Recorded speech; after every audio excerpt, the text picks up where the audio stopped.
For those of you that don't know me, my name is Rich Winehouse, and I have the privilege and honour of being the father of the adorable Amy Winehouse. And first of all, let me say a huge thank you to Kira Chaplin and Oliver and all the people down in this great venue, and of course Shane, who have worked tirelessly to put this event together. Thank you so much. Really appreciate it. Amy was a great kid, a wonderful girl, and Tony Bennett's over here. Tony had worked with Amy, and I must tell you a very, very quick story before I get into the main thrust of my speech. When Amy told me that she had the opportunity to do a duet with Tony Bennett, after she actually almost fainted, she said to me that they gave me 6 songs to choose. And I said, well, what are the songs? She said, well, I've already chosen the song, Dad. And I said, well, what's that? She said, Body and Soul. I said, that's my favourite. And she said, I know that, that's why I chose it. So, and I said to her, do you know the words? And she said, you've been singing it to me for 25 years, Dad. Of course I know the words. And, you know, if Amy had to have made a last recording, to make that last recording with the greatest male singer of all time, Mr. Tony Bennett, and what could be greater than that? Give it up for Tony Bennett, please.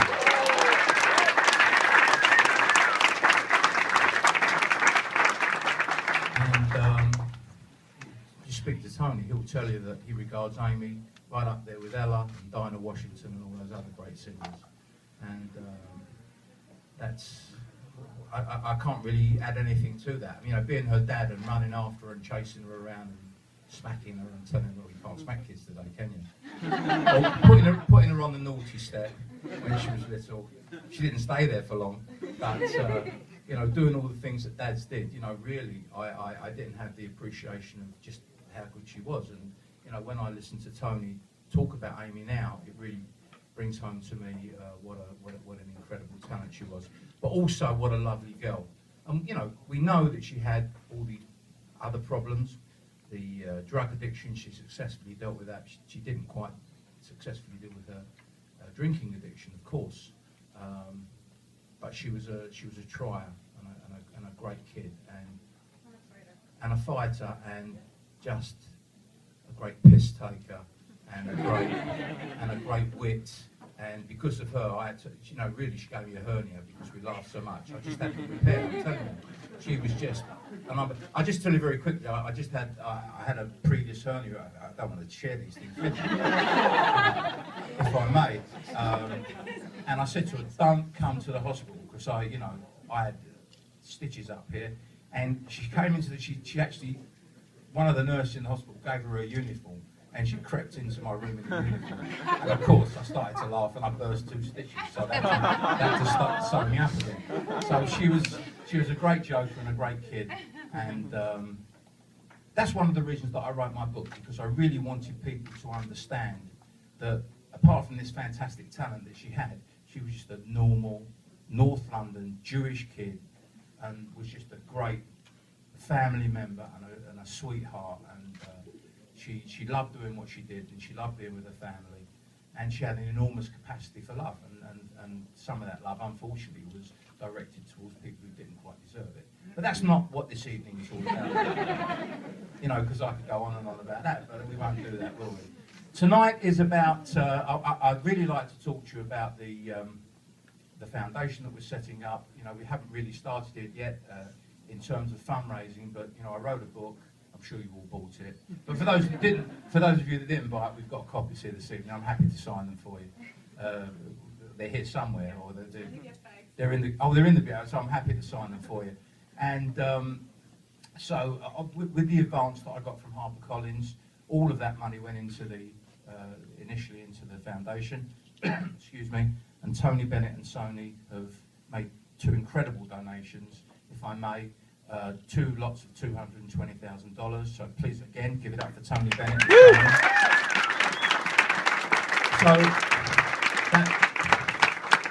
that's really given us the seed money to get cracking, and we've got the gala dinner coming up on March 21st, which I'll tell you about in a moment.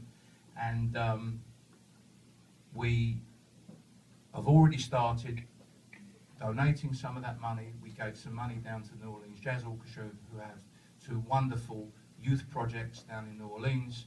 And they have a weekend project for young people and a summer school project for young people.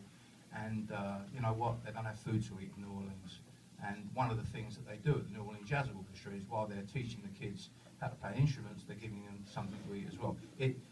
New Orleans, Louisiana, is the #1 capital of child malnutrition in the USA. I mean, that this can happen in the USA is just incredible, if I may say. And the same thing is going on in the UK. We're no different, really. And the other thing that we're doing is, and I bet none of you knew this, that Janice, who's Amy's mum, was actually born in Brooklyn. Did you know that? No. Which means Amy's half American. Does that make any difference? So it makes perfect sense for us to spend half of our time in the UK raising money for the UK Foundation, and we're helping homeless young people and drug rehabilitation in the UK, and we have the Amy Winehouse Schools Education Project. We're in 200 schools from the next summer term, which is very, very exciting for us.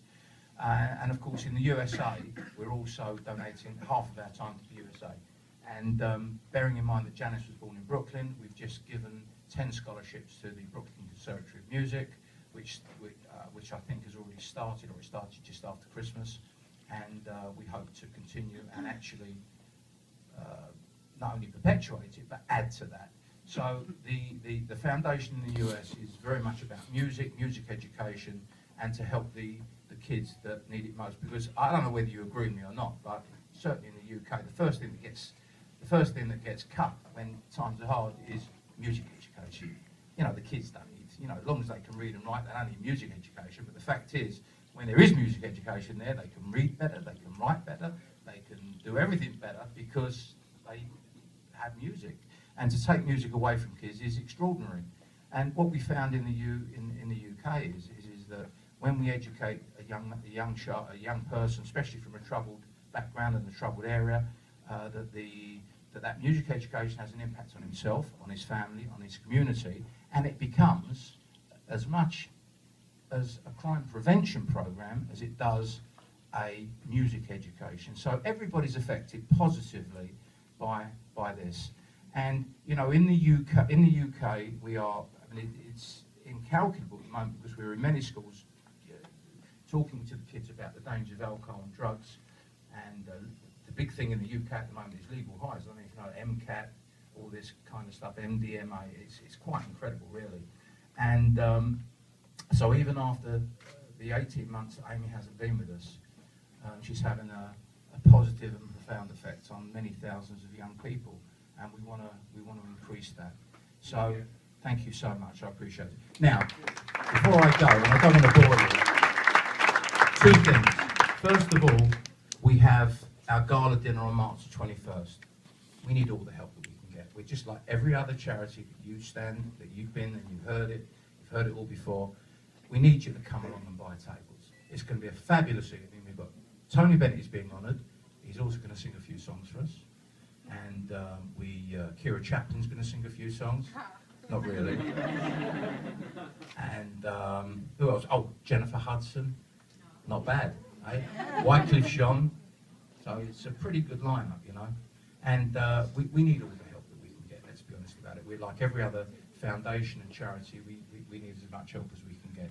And thank you so much for coming here this evening. I really appreciate it, and Amy appreciates it, and I think she's enjoying herself as much as we all are. Now, we've got a little treat for you, ladies and gentlemen. We have Amy recorded 5 tracks with the British National Youth Jazz Orchestra. They used to call it the National Youth Jazz Orchestra, but it was only national if you lived in Camden Town, so which was about a mile. So it was the National Youth, but you know, just as long as you lived, because they couldn't afford to bring kids from Manchester and it. But it's the National Youth. I mean, they're a wonderful orchestra, the National Youth Jazz Orchestra, as you can hear yourself. And these are songs that haven't been heard before. Now, you have to excuse me, the mix isn't absolutely brilliant, but I think you'll get a feeling and an appreciation of Amy's voice. The first song that we're going to play is actually The Nearness of You. And, you know, I'd like Tony to hear this because it's a great song. You know, it's like the pale moon that excites me, that thrills, and it's a wonderful song. And I've heard everybody sing it. Sinatra, Ella Fitzgerald.